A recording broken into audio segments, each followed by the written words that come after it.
Hey, welcome back to the Al Franken Show. I'm Al Franken. I'm Catherine Lanfer, and sitting with us, of course, is Friday regular Joe Conason. We're continuing our conversation with Edward Klein, who has out the new biography, The Truth About Hillary, published by Sentinel.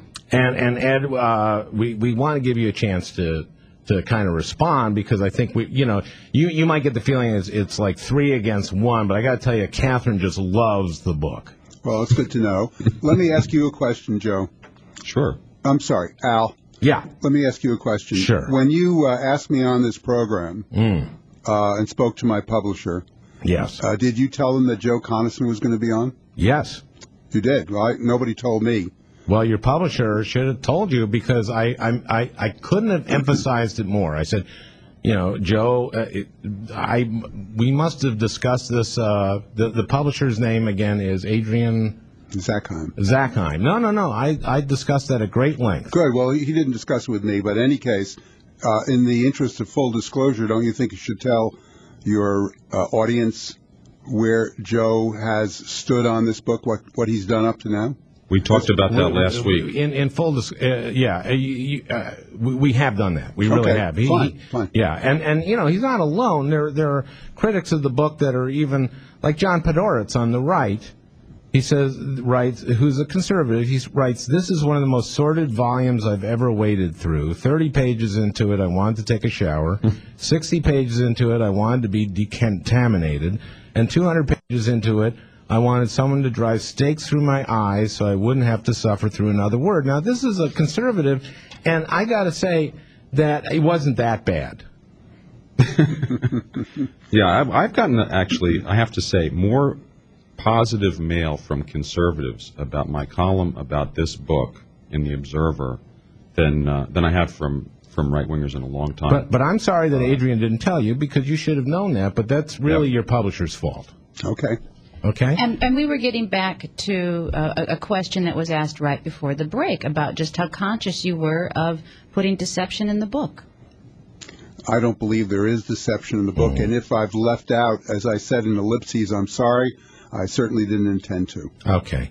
Let's talk about the FBI files that you talk about, sort of, what was called Filegate, and you call it the purloined FBI files. And you write about it on page 39. Mm-hmm. And then later in a Salon interview, you said, like Nixon, Hillary has used FBI files against her enemies. Mm-hmm. Now, you know that she was absolved of this by the Office of Independent Counsel.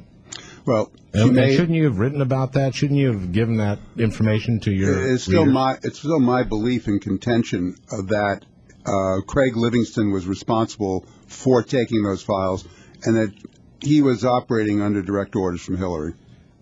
Do you know whose files those were? I mean, did you ever look at the names of the people whose files they were? There were a lot of Republican There were activists. not, actually. They were not. Can you name one Republican activist whose file was taken? One. I couldn't do that. You couldn't, because you haven't looked at the names. Did you ever look at the names? No, I haven't. Okay. You've never looked at the names, but you know there were a lot of Republican activists. How would you know that if you've never looked at the names? I've read it in the New York Times and other Oh, no, you publications. didn't. You did not. You did not. Because, the people whose names are on that list were former White House employees. Most of them were people like gardeners and janitors and people like... I've looked at every name on that list. Former White House employees. That's correct. In the previous Republican administration. Oh, no, James Carville's name was on that list. Well, yes, but there are many Republican officials on that list as well. There were... Are you saying there weren't? No, I'm saying there were no Republican activists of any note on that list. If you look through that list, it's hundreds of names of people that you have never heard of and that the Republican Party had no significant connection to. And the fact is that those names were taken by mistake, which is what the Office of Independent Counsel determined, and that Mrs. Clinton never used them for any purpose. And you know what, Ed? If you'd done any reporting, you would know that. But you didn't even look at the list. No, I haven't seen the list. You didn't bother to look at the list. Well, I didn't look at the list because I wasn't doing a book, Joe, on the list.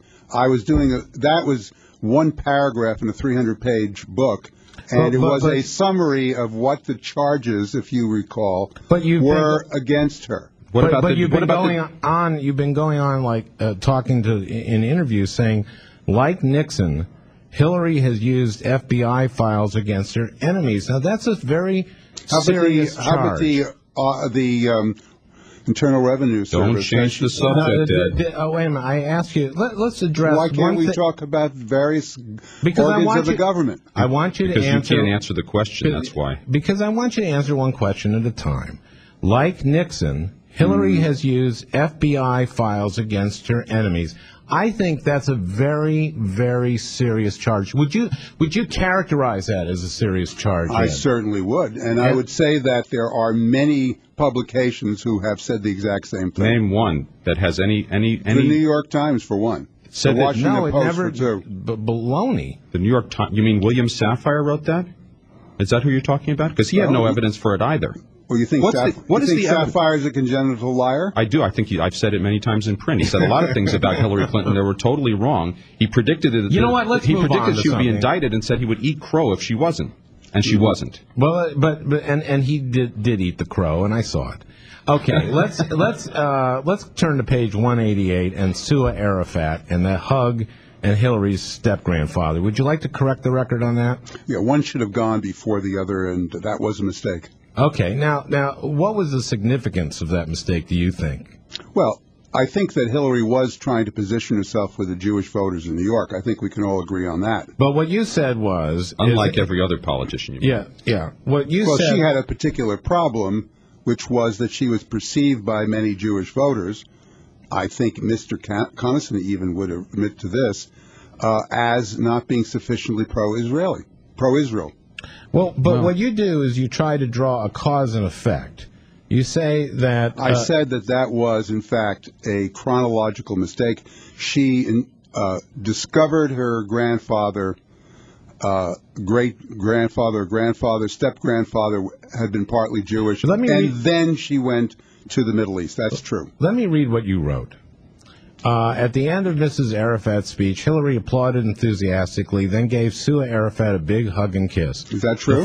The photo. Is that true, Joe? Let me read the thing, and then you can respond. The photo of the two women kissing, which played around the world, sowed serious doubts about Hillary in the minds of many Jewish voters. When Hillary realized that she had gotten herself in a jam with Jewish voters, she suddenly turned up a long-lost Jewish step-grandfather. An announcement, that was dismissed by many. This is such sloppy work. Well, hang on, I want. But what I'm saying is, respond. But what I'm saying, is that the chronology there is there for a reason. You're saying that she suddenly discovered this because of the hug.